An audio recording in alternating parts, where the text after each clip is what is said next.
ओम।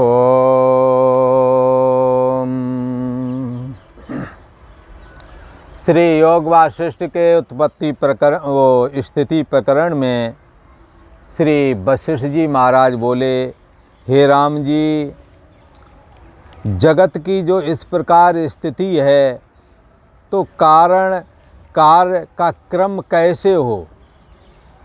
जब इस प्रकार की स्थिति है कि चैतन्य आत्मसत्ता में चाहे वो उत्पन्न हो रही हो सृष्टि, चाहे स्थित हो, चाहे लीन हो जाए, चैतन्य सत्ता आत्मा अपने आप में स्थित है।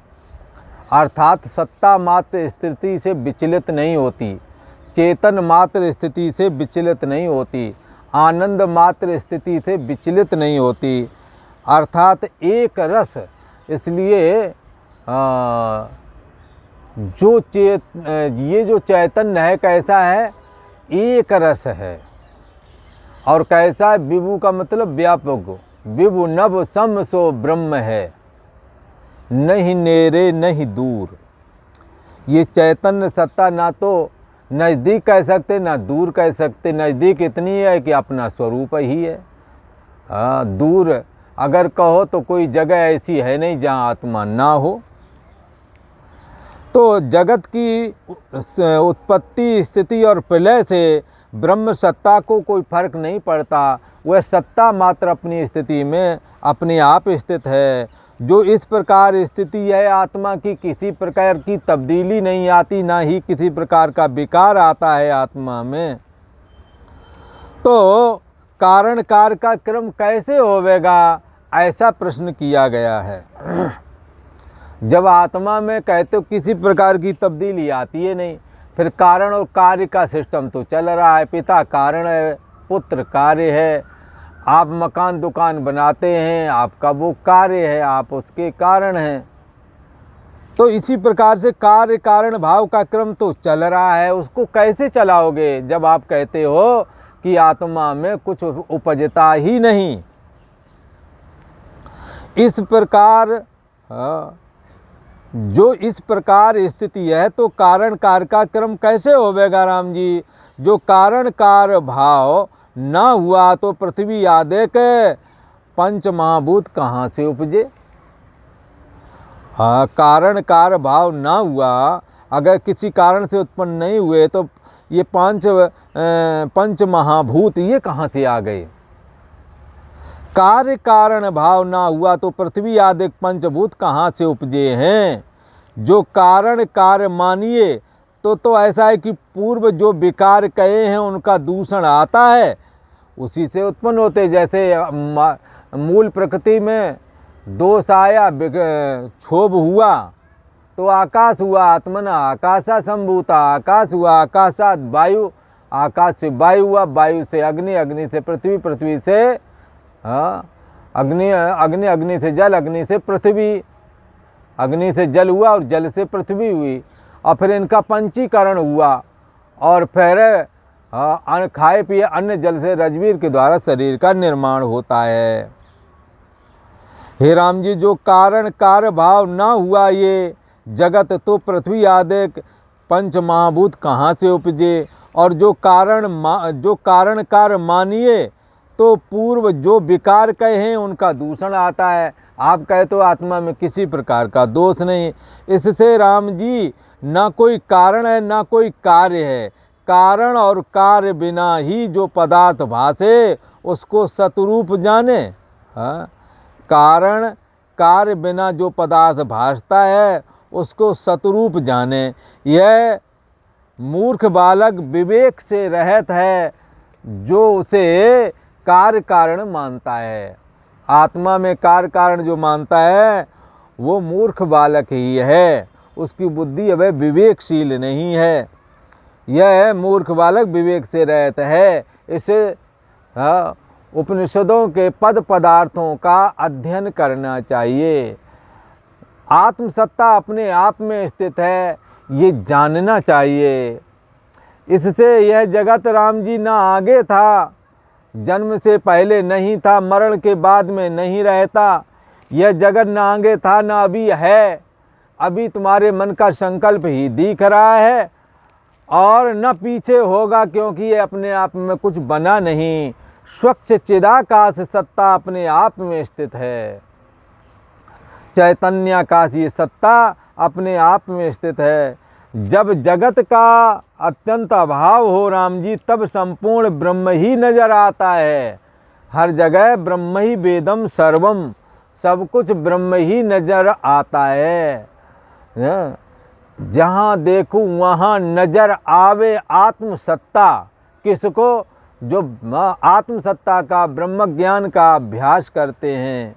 सब जगत का अत्यंत अभाव होता है राम जी, तब संपूर्ण ब्रह्म ही दृष्टि में आता है। ब्रह्म ही वेदम सर्वम, सब कुछ ब्रह्म ही नजर आता है तब तो।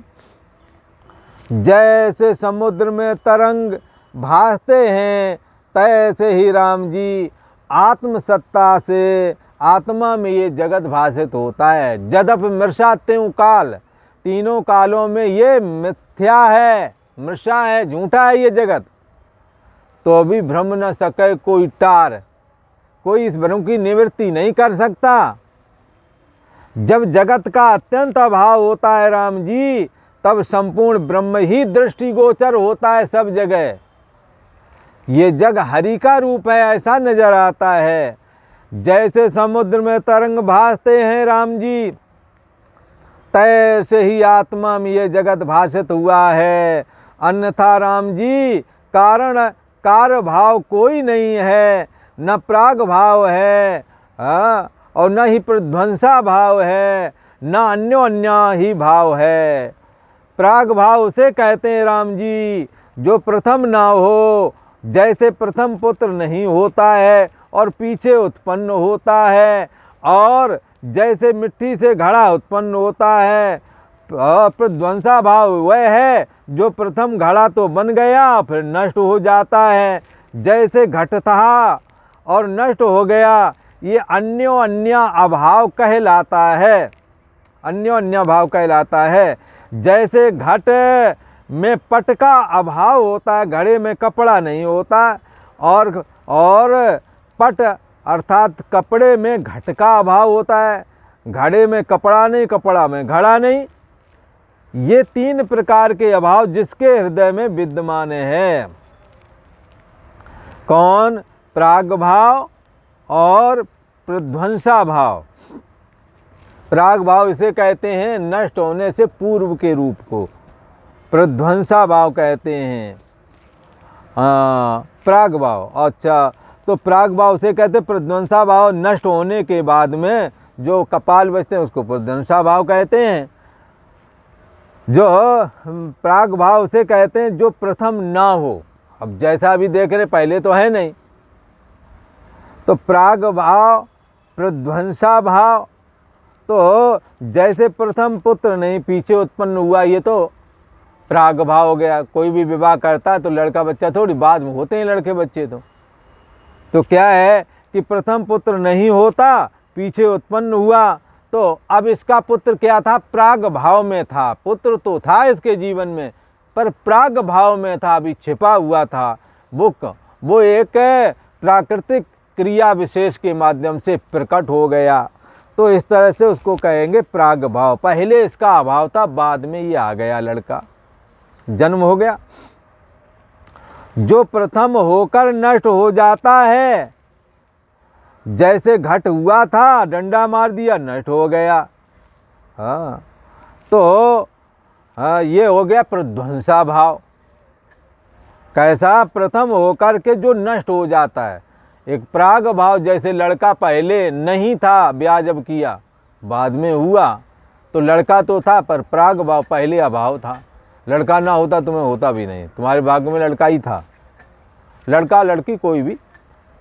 तो कहते हैं कि प्रध्वंसा भाव उसे कहते हैं जैसे घड़ा तुम्हारे घर में पहले था और तुमने डंडा मार के तोड़ दिया, कपाल के टुकड़े हो गए, उसके घड़े के टुकड़े हो गए कपाल। अब बाद में याद आ रही है, बोले था तो पर प्रध्वंसा भाव हो गया, हम नष्ट कर दिया, उसके टुकड़े जरूर पड़े हैं। तो बोले इससे तो काम चलेगा नहीं। तो प्राग भाव और प्रध्वंसा भाव को हमें समझ लेना चाहिए। इसी प्रकार में एक होता है कि अन्योन्या भाव। अन्य अन्य अन्य यहाँ भाव का मतलब अभाव है बोला। प्राग भाव, प्रध्वंसा भाव, पहले नहीं था अभी नहीं, पहले नहीं था पुत्र बाद में हुआ। प्रध्वंसा भाव पहले घड़ा आदि जो भी चीज़ थी अथवा तो नष्ट कर दिए, अब उसके कपाल पड़े हैं, तो इसको प्रध्वंसा भाव कहते हैं। और एक होता है अन्योन्या भाव, एक का दूसरे में अभाव। जैसे घड़ा और कपड़ा दो जगह रखे हों अलग अलग,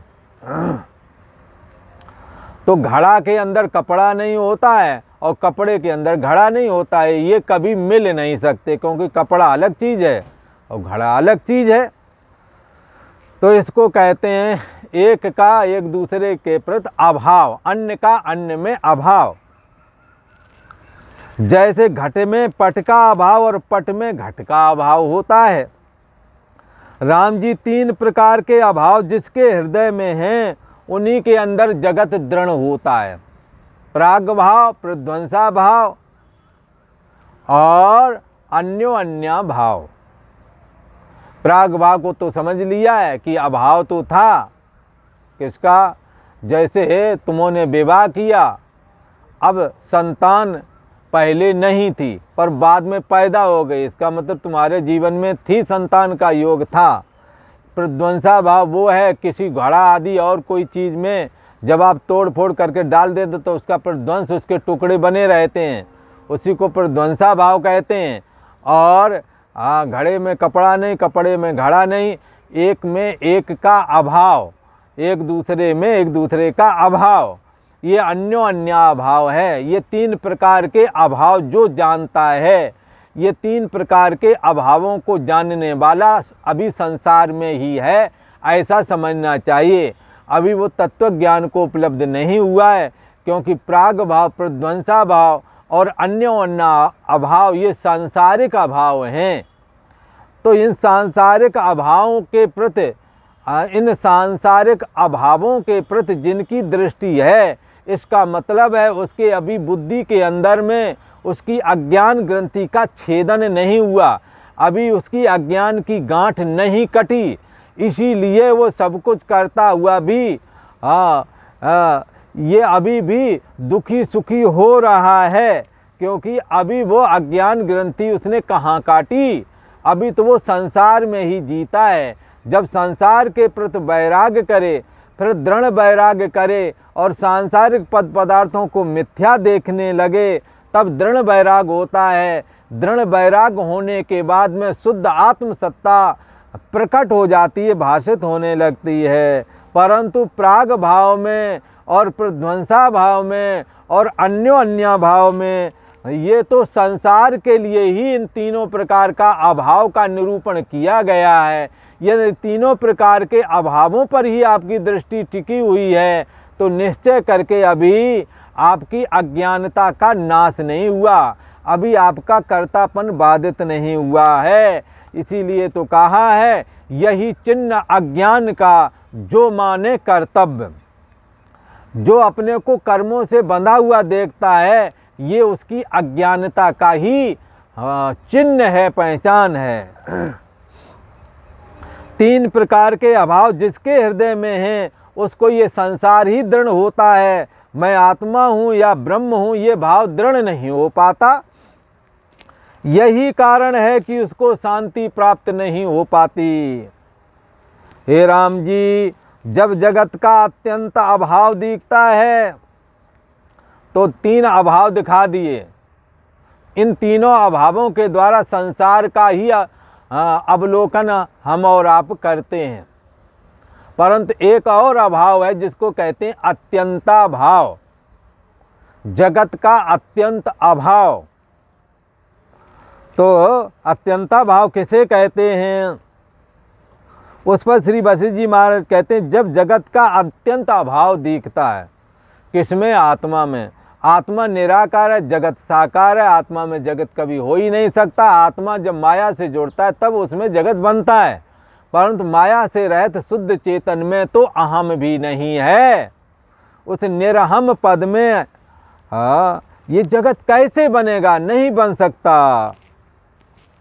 तो कहते हैं जगत का अत्यंत अभाव जहाँ दिखता है तब ये चित्त अर्थात मन शांतिमान हो जाता है। जगत के अत्यंत अभाव के सिवा और कोई उपाय नहीं है। संपूर्ण जगत की निवृत्ति बिना मुक्ति नहीं होती है। राम जी कहते हैं जगत के अत्यंत अभाव, जगत का अत्यंत अभाव है आत्मा में, जगत बना ही नहीं कभी।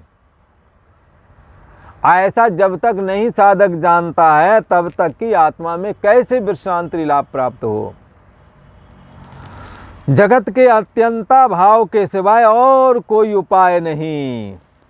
अशेष जगत की निवृत्ति यदि करना है तो अशेष जगत की निवृत्ति बिना मुक्ति कैसे होवेगी।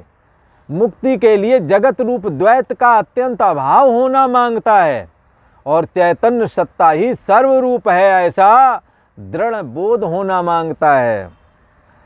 अद्वैत चैतन्य सत्ता ये आत्मा अपने आप में स्थित है और जगत तो कभी है और कभी नहीं होता।